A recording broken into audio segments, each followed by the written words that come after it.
Hi my Janata party, क्या हाल है सबके। मैं वापस आ गई एक बहुत ही दमदार क्वेश्चन के साथ। बट उससे पहले ज़रा अपना इंट्रोडक्शन दे देते हैं। मैं हूं आपकी दोस्त मिताली और आप लोग का वेलकम करती हूं टू evidyarthi.in। चलिए अब दोस्तों स्टार्ट करते हैं अपने नेक्स्ट क्वेश्चन के साथ, विच इज़ एग्जाम्पल नंबर 18। बहुत मस्त एग्जाम्पल है और काफ़ी इंपॉर्टेंट है एग्जाम पॉइंट ऑफ व्यू से। एंड ये एग्जाम्पल हमें पेज नंबर 64 पे मिलेगा। ठीक है, सो क्वेश्चन आपको दिख रहा है, आपके सामने कुछ नहीं है बट एक इक्वेशन है जिसको अगेन आपको सॉल्व करना है। और सॉल्व करने का मतलब होता है कि आपको एक्स और वाई की वैल्यू निकालनी है। क्लियर है यहाँ तक क्वेश्चन।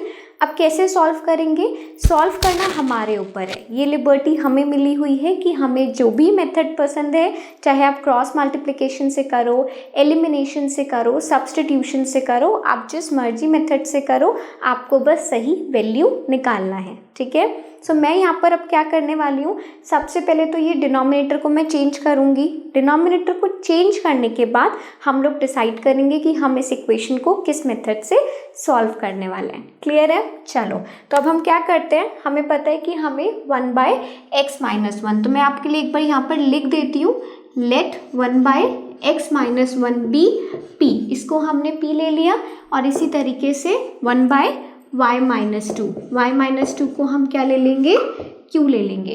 तो अब अगर मैं इसी को पुट करती हूँ अपनी इक्वेशन में, तो मेरी नई इक्वेशन क्या आने वाली है, 5p है ना, प्लस 1 यानी कि q सिंपली मैं लिख सकती हूँ विच इज इक्वल्स टू 2। तो ये हो गया। दूसरा क्या हो जाएगा, ये हो जाएगा 6p okay minus 3q is equals to 1। तो हम अपना वेरीफाई कर सकते हो कि भाई हमने इसको q लिया था, तो ये हमारे पास दो नई इक्वेशंस हो गई हैं। इफ़ यू वांट आप इसको 3, 4 कर दो, है ना, और आपकी जो फर्स्ट वाली इक्वेशन है आप इसको 1 और 2 की तरह मार्क कर दो।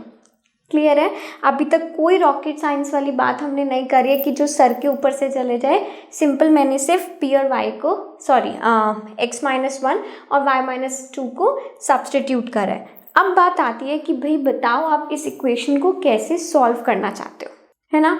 तो आप बताओ आप इसे कैसे सॉल्व करना चाहते हो। ध्यान से क्वेश्चन को देखो, बहुत अच्छा सा मुझे इक्वेशन दिख रहा है कि भाई अगर मैं यहाँ पे सब्स्टिट्यूशन मेथड यूज़ करती हूँ that would be very quick. बहुत फटाफट से हम इसे जल्दी से कर पाएंगे।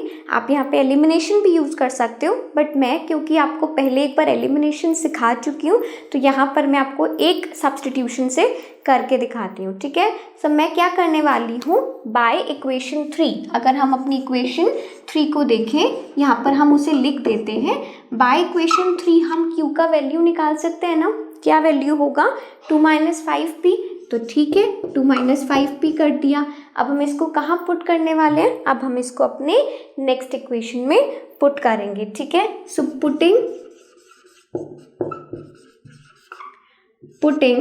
q का वैल्यू हम कहाँ पुट करेंगे, इन इक्वेशन 4। हम अपने 4 नंबर की इक्वेशन में पुट करेंगे। क्या है, 6p ऐसे का ऐसे ही आ जाएगा, -3 q है हमारा 2-5p। बस अब इसको हमें सॉल्व करना है विच इज इक्वल्स टू 1। तो चलिए ये हमारा इक्वेशन हो गया नया वाला। इसको थोड़ा सा अरेंज करते हैं।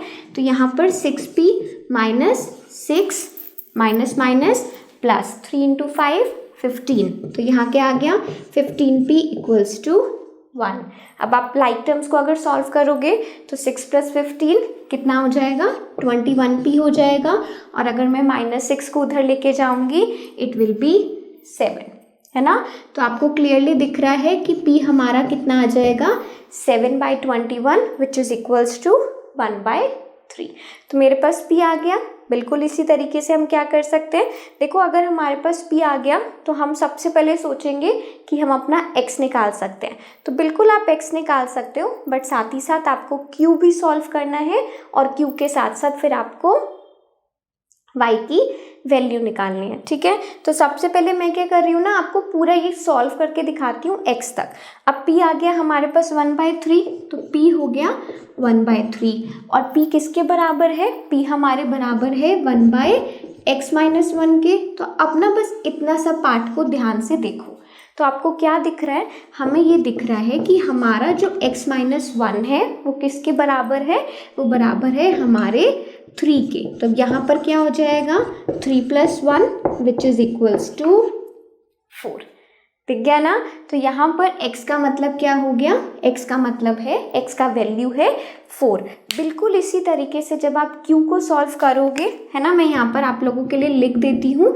जब आप q को सॉल्व करोगे तो वो भी आपका 1/3 आने वाला है। कैसे सॉल्व करोगे, किसी भी इक्वेशन में, चाहे इस इक्वेशन में, चाहे इस इक्वेशन में, चाहे इस इक्वेशन में, किसी भी इक्वेशन में आप उसको रखो, आपका q का वैल्यू क्या आएगा 1/3।